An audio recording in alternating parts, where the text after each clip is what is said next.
बड़ी प्रॉब्लम कुपोषण की समस्या, जिसको हम बोलते हैं माल न्यूट्रिशन इन चिल्ड्रंस। व्यूअर्स, जैसे कि आप सब जानते हैं, हमारे अर्बन एरियाज़ के जो हमारे बच्चे हैं, वो हम लोग देखते हैं कि कहीं ज़्यादा उनका जो बॉडी मास इंडेक्स है या जो उनकी बॉडी वेट कंडीशंस हैं, वो एक सामान्य से कहीं ज़्यादा होती है, जिसको हम लोग उनको बोलते हैं कि ये चाइल्डहुड ओबेसिटी का प्रिवेलेंस हम लोग शहरों में ज़्यादा देखते हैं। उसका कारण यही है कि इन बच्चों का, हमारे अर्बन एरिया शहरी बच्चों का जो लाइफ स्टाइल है, क्योंकि मेट्रोज़ के अंदर आपको अलग अलग तरीके की खाने की फूड चेन्स हैं, बड़े बड़े रेस्टोरेंट्स हैं, तो और साथ में इनकी अफोर्डेबिलिटी भी है इनके पेरेंट्स की। तो ये बच्चे जो हैं कहीं ना कहीं बहुत ज़्यादा हाईली ओवर नॉरिश्ड चिल्ड्रंस हैं, जिनमें कि उनका कैलोरी इंटेक ज़्यादा होने की वजह से या ज़्यादा फैट का इंटेक होने की वजह से इनका जो वेट कंडीशन है वो एक एबनॉर्मल वेट कंडीशन की तरफ हम लोग देखते हैं। और इसके ठीक विपरीत जब हम देखते हैं रूरल एरिया के अंदर, या जो हिंदुस्तान का हमारा दूसरा ज्योग्राफी के हिसाब से जब हम उसको असेसमेंट करते हैं, तो हमारे देश की जो प्रॉब्लम है वो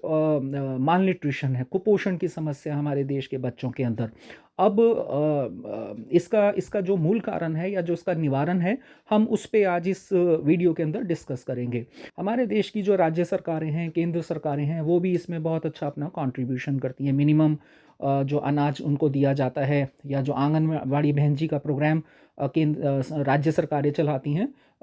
मिनिमम फूड की जो गवर्नमेंट गारंटीज प्रोग्राम चलाती है, वो भी बहुत प्रशंसनीय है, जिससे कि इन लोगों को कुछ उनकी बेसिक डाइटरी रिक्वायरमेंट पूरी हो सके। लेकिन व्यूअर्स, इसके लिए क्या ये पर्याप्त है? इतने गवर्नमेंट के जो हमारे संसाधन हैं, या ये क्या चीज़ें पर्याप्त है? मेरे हिसाब से शायद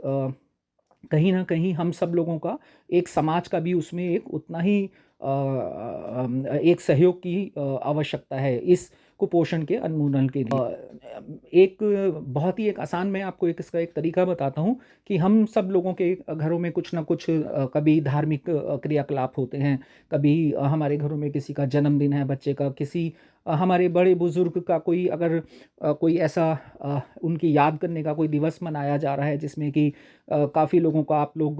बड़े बड़े समारोह का आयोजन किया जाता है, तो वो ठीक है अपनी जगह पर, उसमें एक हमारी परंपराएं हैं, धार्मिक संस्कृति, रीति रिवाज है, वो आप सब करिए। लेकिन उसमें जिस दिन भी आपका एक जन्मदिन होता है या आपकी एनिवर्सरी होती है, तो हम लोग ये देखते हैं कि बहुत बड़े बड़े फेसबुक पे हम लोग अपने एक वो एडवर्टाइजमेंट्स करते हैं कि देखिए आज मेरा जन्मदिन है और हम ये केक काट रहे हैं। ठीक है, वो भी अच्छी बात है, वो सब कुछ करिए, लेकिन इसके साथ में अब हमें उन लोगों के, अंडर प्रिविलेज चिल्ड्रंस के लिए भी हमको सोचना है, क्योंकि वो भी हमारे ही समाज, हमारे ही अपने हैं। सॉल्यूशन ये है कि एक बेसन का लड्डू, ठीक है। अब आप कहेंगे संजीव सर, बेसन के लड्डू से इस देश की कुपोषण की समस्या का कैसे अंत हो जाएगा? जी, वो देखिए, मैं आपको एक्सप्लेन कर देता हूँ। एक बेसन के लड्डू के अंदर अगर हम उसको साइंटिफिकली न्यूट्रिशन के हिसाब से देखते हैं, न्यूट्रिशन उसकी इंफॉर्मेशन देखते हैं, तो इसके अंदर कार्बोहाइड्रेट प्रचुर मात्रा में है, प्रोटीन्स हैं इसके अंदर, फैट्स हैं, वाइटामिन्स, मिनरल,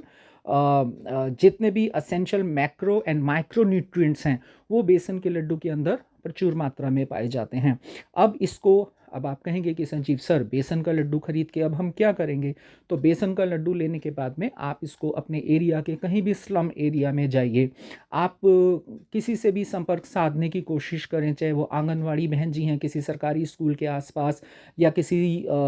झुग्गी झोंपड़ी एरिया में, या ऐसे लोग जहाँ पर बिलो पॉवर्टी लाइन के लोग रहते हैं, जहाँ लेबरर के बच्चे रहते हैं, या अंडर प्रिविलेज चिल्ड्रंस रहते हैं, तो आप वहाँ जाके इसको, सिर्फ आपने 1 किलो का डब्बा, आपने उस दिन, जिस दिन की आपके घर में कोई आयोजन है, कोई आपका फंक्शन है, या कोई भी धार्मिक क्रियाकलाप है, तो उस दिन आप सिर्फ 1 किलो बेसन का लड्डू लेके आप इन असहाय अंडर प्रिविलेज चिल्ड्रंस को जाके आप ये उनको डोनेट करिए, कंट्रीब्यूट करिए। एक बेसन के लड्डू के अंदर अप्रॉक्सीमेटली 250 से लेकर 300 किलो कैलोरी एक बेसन के लड्डू के अंदर पाई जाती हैं। तो अगर हमारा सारा हिंदुस्तान इस चीज़ की, इस मेरे वीडियो से कुछ ये वाला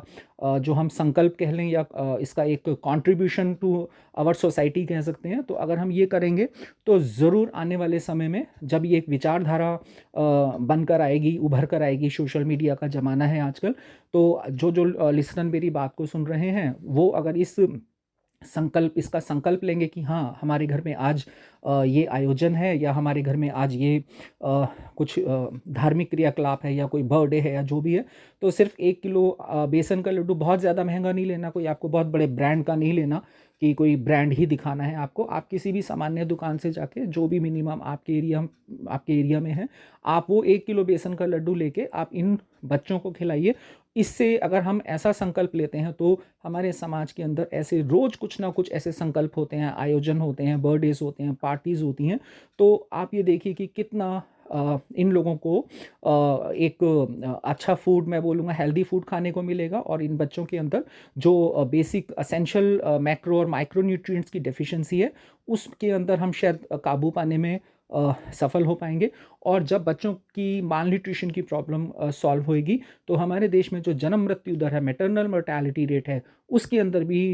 100% कुछ ना कुछ उसमें गिरावट आएगी। और अगर आज हम इस माल न्यूट्रिशन की प्रॉब्लम को सिर्फ इस छोटे से संकल्प से दूर करने की कोशिश जो हम लोग कर रहे हैं, अगर वो कामयाबी होती है, तो मेरे शायद इस चैनल को जो शुरू करने का एक